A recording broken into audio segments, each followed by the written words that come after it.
Hi, ഞാൻ Elsa. ഇന്നത്തെ വീഡിയോയിലേക്ക് എല്ലാവർക്കും സ്വാഗതം. ഒത്തിരി സന്തോഷത്തോടെ ചെയ്യാൻ പറ്റിയ ഒരു ടോപ്പിക്കല്ല ഇന്ന് നമ്മൾ എടുത്തിരിക്കുന്നത്. തൃശ്ശൂരിൽ മരണപ്പെട്ട 6 വയസ്സുകാരൻ്റെ മരണവാർത്തയെ കുറിച്ചിട്ടാണ് നമ്മൾ ഇന്ന് വീഡിയോ ചെയ്യുന്നത്. Okay, so without further due let's get into the video. മാളയിലെ 6 വയസ്സുകാരന്റെ കൊലപാതകത്തിൽ പ്രതി ജോജോയുമായി പോലീസ് തെളിവെടുപ്പ് നടത്തുകയാണ്. ലൈംഗിക ഉപദ്രവം ചെറുത്തതിന്റെ വൈരാഗ്യത്തിലാണ് കുട്ടിയെ കുളത്തിൽ മുക്കിക്കൊന്നത് എന്നാണ് അയൽവാസിയായ പ്രതി ജോജോ മൊഴി നൽകിയിരിക്കുന്നത്. അശ്വിൻ പാലാഴി വിവരങ്ങളുമായി ചേരുന്നുണ്ട്. അശ്വിൻ, കേരളത്തെ ആകെ നടുക്കിയ ക്രൂരതയാണ് ഉണ്ടായത്. അതിൽ വലിയ രീതിയിലുള്ള ജനരോഷവും അവിടെ ഉണ്ടാവുന്നുണ്ട്. കനത്ത സുരക്ഷ. 6 വയസ്സുള്ള കുട്ടീനെ ലൈംഗികമായി ഉപദ്രവിക്കാൻ ശ്രമിക്കുന്നതിനിടയിൽ ആ കുഞ്ഞ് അതിനെ എതിർത്തു. അതിൽ നിന്നുണ്ടായ വൈരാഗ്യത്തിലാണ് ഈ 20 വയസ്സുള്ളവൻ, പേരൊന്നും പറയാനിപ്പോ തോന്നുന്നില്ല, ഈ 20 വയസ്സുള്ളവൻ ആ കുഞ്ഞിനെ വെള്ളത്തിൽ തള്ളിയിട്ട് കൊന്നത്. അത് മറ്റുള്ളവരറിയും, മറ്റുള്ളവരോട് പറയുമെന്ന് പറഞ്ഞതിനെ തുടർന്നാണ് ആ കുഞ്ഞിനെ ഇല്ലാതാക്കിയത്. ഈ പ്രതി എന്ന് ആരോപിക്കപ്പെട്ടിട്ടുള്ള അവൻ സമ്മതിച്ചല്ലോ. ജോജോ എന്ന് പറയുന്ന അവൻ ഇതിനു മുന്നേയും കുറ്റകൃത്യങ്ങൾ ചെയ്തിട്ടുള്ളതും ക്രിമിനൽ പശ്ചാത്തലമുള്ള ഒരുത്തൻ തന്നെയാണ്. ഇതിന് ഇത്രയും നാളെ ജുവനൈൽ ഹോമിൽ എന്തോ ആയിരുന്നു എന്നാണ് ഇപ്പൊ ഉള്ള അറിവ്. ഏതോ മോഷണ കേസാണ്, എന്തോ ഒരു കേസിൽ ജുവനൈൽ ഹോമിൽ ശിക്ഷ അനുഭവിച്ചിട്ട് ഇറങ്ങിയ ഒരു പ്രതിയാണ് ഈ ജോജോ എന്ന് പറയുന്നത്. അവൻ ഇറങ്ങിയിട്ട് 1-2 വർഷമായെന്നാണ് തോന്നുന്നത്, എന്നും പറയുന്നത് വാർത്തയില്. അതിനുള്ളിൽ തന്നെ നല്ലതേത് ചീത്തതേത് എന്ന് തിരിച്ചറിയാൻ പോലും പ്രായമാകാത്തൊരു കുഞ്ഞിനെയാണ് അവൻ ഈ രീതിയിൽ ഇല്ലാതാക്കിയത്. ഇപ്പം നിങ്ങൾ ചിന്തിക്കും, പലയിടത്തും പല കൊലപാതകങ്ങൾ നടക്കുന്നു, പലയിടത്തും പല പിള്ളേരെ കൊല്ലുന്നു, അങ്ങനെ. പക്ഷെ ഇതിൽ ഏറ്റവും വിഷമം ഉണ്ടാക്കുന്ന ഒരു കാര്യം എന്ന് പറഞ്ഞാൽ ഇതിൽ പറയുന്നുണ്ട്, ആ കുഞ്ഞിനെ വെള്ളത്തിൽ തള്ളിയിട്ടതിന് ശേഷം ആ കുഞ്ഞ് പലതവണയായി കയറി വന്നു രക്ഷപ്പെടാൻ വേണ്ടി. വീണ്ടും ഇവൻ തള്ളിയിട്ട് ചവിട്ടി താഴ്ത്തുവാരെന്നാണ് പറഞ്ഞത്. അത് രക്ഷപ്പെടാൻ വേണ്ടി ആ കുഞ്ഞ് ശ്രമിച്ചിരുന്നു. 1 അല്ല 2 അല്ല 3 തവണയെങ്കിലും അത് ശ്രമിച്ചു. പക്ഷെ അതിനെ ഇല്ലാതാക്കുക എന്നുള്ള ലക്ഷ്യത്തോടെ അവൻ വീണ്ടും അതിനെ തള്ളിയിട്ടിട്ട് അത് പിടഞ്ഞു മരിക്കുന്ന അവൻ നോക്കിക്കാണുകയായിരുന്നു. ഒരമ്മയ്ക്കും അത് സഹിക്കാൻ പറ്റുന്ന ഒരു കാര്യമല്ല. ഞാനും ഒരമ്മയാണ്. ചിലപ്പം ആ ഒരു വൈകാരികമായ ഒരു ഇതുകൊണ്ടായിരിക്കും എനിക്കതൊട്ടും സഹിക്കാൻ പറ്റുന്നില്ല. നമ്മുടെ സാധാരണ ഒരു ന്യൂസ് പറഞ്ഞു പോകുന്നത് പോലെ പറഞ്ഞു പോകാനും പറ്റുന്നില്ല. ഈ കുഞ്ഞിനെ എന്തോ ചാമ്പയ്ക്ക തരാമെന്ന് പറഞ്ഞ് എന്തോ ആണ് അതിനെ വിളിച്ചോണ്ട് പോകുന്നതും. ഒരു പറമ്പ് പോലെ, ഒരു പാടം പോലെ ഒരു ഏരിയയിൽ ചെന്ന്, അവിടെ ഒരു കുളമെങ്ങാണ്ടേ ഉള്ളു, അവിടെ അടുത്തെങ്ങാണ്ട്. അവിടെ ചെന്നിട്ടാണ് അതിന്റെ തുണി ഉരിയാൻ ശ്രമിച്ചു. എന്നിട്ട് അതിനെ ശാരീരികമായി പീഡിപ്പിക്കാൻ ശ്രമിച്ചു. അതിനെ ആ കുഞ്ഞ് എതിർത്തു. ആ എതിർത്തതിനെ തുടർന്നും മറ്റുള്ളവരോട് പറയുമെന്ന് പറഞ്ഞതിന്റെ ആ ഒരു വൈരാഗ്യത്തെ തുടർന്നും ഇവൻ ആ കുഞ്ഞിനെ ഇല്ലാതാക്കുകയായിരുന്നു. അതിനെ തള്ളിയിട്ട് അതിനെ കൊന്നു. ഓക്കെ,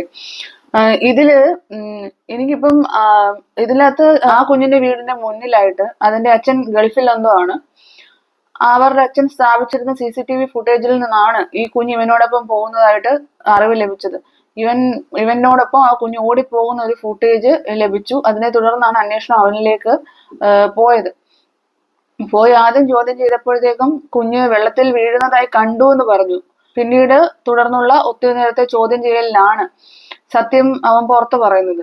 അവൻ ഇങ്ങനെയൊക്കെ ചെയ്യാൻ ശ്രമിച്ചു എന്നും കുഞ്ഞ് അതിനെ എതിർത്തു എന്നും അതിനോട് അതേ തുടർന്ന് അവൻ ഈ കുഞ്ഞിനെ ഇല്ലാതാക്കുകയായിരുന്നു എന്നും പറയുന്നു. അത് തെളിവെടുക്കാനായിട്ട് ഇവനെ ആ സ്ഥലത്ത് കൊണ്ടുവരുന്നുണ്ട്, കണ്ണൂര്. അപ്പോൾ ഒത്തിരി ജനങ്ങൾ അവിടെ കൂടിയിരിക്കുന്നത് നമുക്ക് കാണാം. അവിടെ വെച്ചിട്ട് അവൻ അത് വിശദീകരിക്കുന്നുണ്ട്. ആ വിശദീകരിക്കുന്ന സീൻ ഒന്ന് കാണണം. അവന്റെ മുഖത്ത് ഒരല്പം ഒരു ഒരു ഒരു ഒരു പശ്ചാത്താപം ഒന്നുമില്ല. അവനെ പറയുന്ന സീൻ കാണുമ്പോൾ ഉണ്ടല്ലോ, പിടിച്ച് 2 അടി കൊടുക്കാൻ തോന്നും. ഇങ്ങനെയുള്ളവന്മാരെയൊക്കെ പ്രൊട്ടക്ട് ചെയ്ത് കൊണ്ടുപോകണ പോലീസ്, അത് കാണുമ്പോൾ 100 പോലീസ് അടക്കം 100ഓളം പോലീസ് ഉണ്ടെന്നാണ് പറയുന്നത് അവന്റെ പ്രൊട്ടക്ഷന് വേണ്ടി. ഇങ്ങനെയുള്ളവനെയൊക്കെ പ്രൊട്ടക്ട് ചെയ്ത് കൊണ്ടുപോയിട്ട് എന്തിനാ? തീറ്റി പോയിട്ട് വീണ്ടും വീർപ്പിച്ചിട്ട് അടുത്ത എന്തിനെങ്കിലും കാണിക്കാൻ വേണ്ടിയിട്ടോ? പറയാതിരിക്കാൻ പറ്റുന്നില്ല. ഇതുപോലൊരു വീഡിയോ ഞാൻ ഇങ്ങനെ സംസാരിച്ച് ചെയ്തിട്ടില്ല. നിങ്ങൾ ആ വീഡിയോ ഒന്ന് കണ്ടു നോക്കൂ. ഞാൻ പ്ലേ ചെയ്യാം.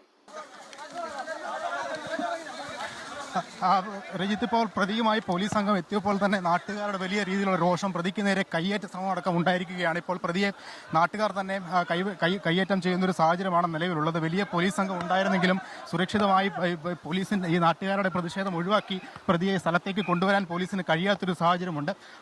നൂറുകണക്കിന് പോലീസാണ് പ്രതിക്ക് വലയം സൃഷ്ടിച്ചുള്ളത്. എങ്കിലും നാട്ടുകാരുടെ വലിയ രോഷമാണ് നമ്മളിപ്പോൾ കണ്ടത്. അവരെ കല്ലെടുത്തെറിയുന്ന, ഒപ്പം പ്രതിയെ മുഖത്തടിക്കാനൊക്കെ ശ്രമിക്കുന്ന ഒരു കാഴ്ചയാണ് നമ്മൾ ഇപ്പോൾ കണ്ടത്. ഈ പോലീസ് സന്നാഹത്തിന് തൊട്ടു പുറകെ തന്നെ നാട്ടുകാരുടെ വലിയ സംഘവും ഒപ്പം പുറകെ വരുന്നുണ്ട്. എന്തായാലും സ്വാഭാവികമായി ഉണ്ടാകുന്ന വലിയൊരു പ്രതിഷേധം ഇപ്പോൾ ഇവിടെ നടന്നുകൊണ്ടിരിക്കുകയാണ്. ഈ പ്രതിയെ കയ്യേറ്റം ചെയ്യാനുള്ള ഒരു ശ്രമമാണ് നാട്ടുകാരുടെ. പ്രതിയെ കയ്യേറ്റം ചെയ്യാൻ ശ്രമിക്കുന്ന നാട്ടുകാരിൽ നിന്നും പ്രതിയെ രക്ഷിച്ചുകൊണ്ട് പോകുന്ന പോലീസുകാരെയാണ് ഇപ്പൊ ഇതിൻ്റെ കാണിക്കുന്നത്. പോട്ടെ, അത് അവരുടെ ഡ്യൂട്ടിയാണ്. ഡ്യൂട്ടി അവർ ചെയ്യുന്നു. അതാണ് ഇവരുടെ ഡ്യൂട്ടി. അതാണ് നമ്മുടെ നാടിന്റെ നിയമം.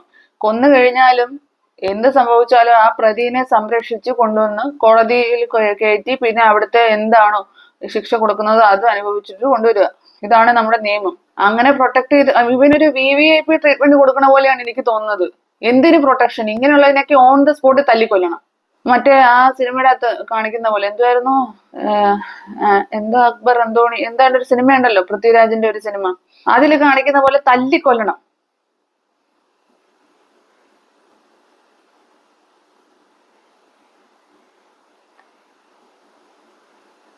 ഉണ്ടായത് അതിപ്പോഴും തുടരുകയാണ്. പോലീസിന് പൂർണ്ണമായും പ്രതിയെ അവരുടെ വലയത്തിനുള്ളിൽ സൂക്ഷിച്ചു വെക്കാൻ കഴിയുന്നില്ല എന്നുള്ളതാണ് ഏറ്റവും പ്രധാനപ്പെട്ടത്. നമുക്ക് ആ ദൃശ്യങ്ങളിൽ തന്നെ കാണാം. ഒരു ഭാവമാറ്റവും ഇല്ലാതെയാണ് പ്രതി ഈ ക്രൈം നടന്ന സ്ഥലത്തേക്ക് വരുന്നത്. അത് തന്നെ നമുക്ക് ദൃശ്യങ്ങളിൽ വ്യക്തമാണ്. ഇന്നലെ വൈകുന്നേരത്തോടു കൂടിയാണ് ഈ സ്ഥലത്ത് നിന്ന് തന്നെ ഈ പ്രതിയുമായുള്ള മറ്റേ പ്രതിയെ പിടിച്ചുകൊണ്ട് പോലീസ് പോകുന്നത്.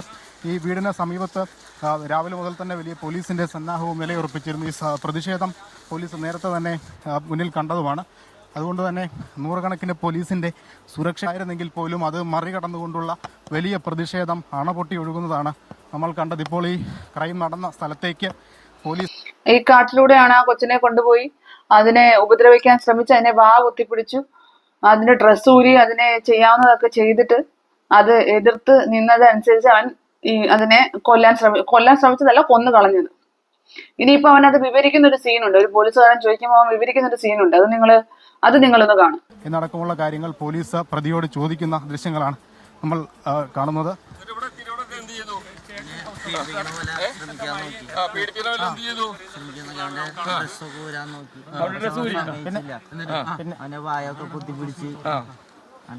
പിടിച്ചു അവൻ മോച്ചാ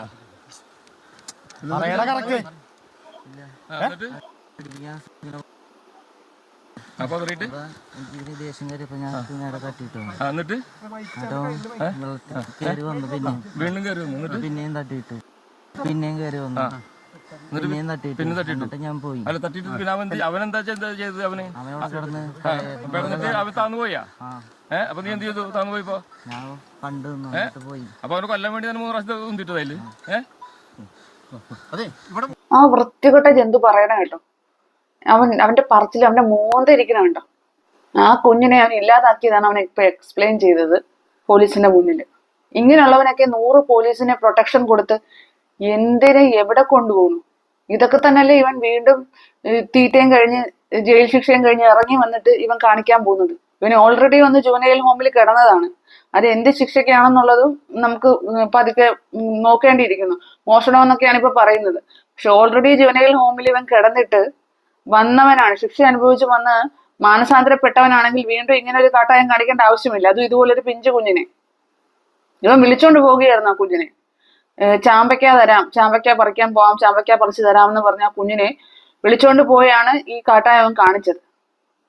അതിന്റെ അപ്പൻ നാട്ടിലില്ല എന്നാണ്, ഗൾഫിലാണ്.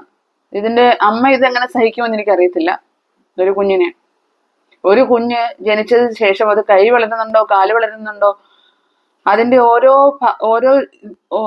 ജീവിതത്തിലെ ഓരോ കടമ്പയും കടന്ന് അതിനെ വളർത്തിക്കൊണ്ടു വരുന്ന മാതാപിതാക്കൾക്ക് അറിയത്തുള്ളൂ അത് നഷ്ടപ്പെടുമ്പോൾ ഉണ്ടാകുന്ന വിഷമം. ഇതുപോലുള്ളവന്മാർക്ക് അതൊന്നും മനസ്സിലാവത്തില്ല. ഇവൻ 20 വയസ്സ് മറ്റേ ഉള്ളൂ. ഇവൻ ചിലപ്പോൾ ജുവനൈൽ ഹോമിൽ കിടന്നപ്പോൾ ഇവൻ അനുഭവിച്ചിട്ടുണ്ടായ, അല്ലെ ഇവനെ ആരെങ്കിലും ഉപദ്രവിച്ചിട്ടുണ്ടോ എന്ന് നമുക്കറിയത്തില്ല ഇതുപോലെ. അല്ലെ ഇവൻ അവിടെ കിട്ടിയ ട്രീറ്റ്മെന്റോ അല്ലെങ്കിൽ ഇവൻ അവിടെ ചെയ്തിട്ടുള്ള പ്രവൃത്തി തന്നെ ആയിരിക്കണം ഇവൻ ഇവിടെ വന്ന് വീണ്ടും റിപ്പീറ്റ് ചെയ്തിട്ടുള്ളത്.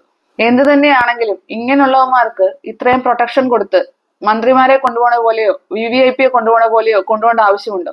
ജനങ്ങൾക്ക് വിട്ടുകൊടുക്കുക, ജനങ്ങൾ കയ്യേറട്ടെ, ജനങ്ങൾ തീരുമാനിക്കട്ടെ എന്നാണ് ഞാൻ പറയുന്നത്. ഇങ്ങനെയൊക്കെ ഉള്ളവന്മാരെ കൊണ്ടുപോയി ജയിലിൽ അടച്ച് തീറ്റി പോറ്റി വീണ്ടും പുറത്തിറക്കിയിട്ട് ഒന്നും നടക്കാൻ പോണില്ല.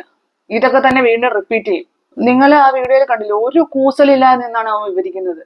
ഒരു നാണവും ഇല്ല, ഒരു കൂസലും ഇല്ല അവന്. വൃത്തികെട്ട ജന്മം. That's all for today. Bye.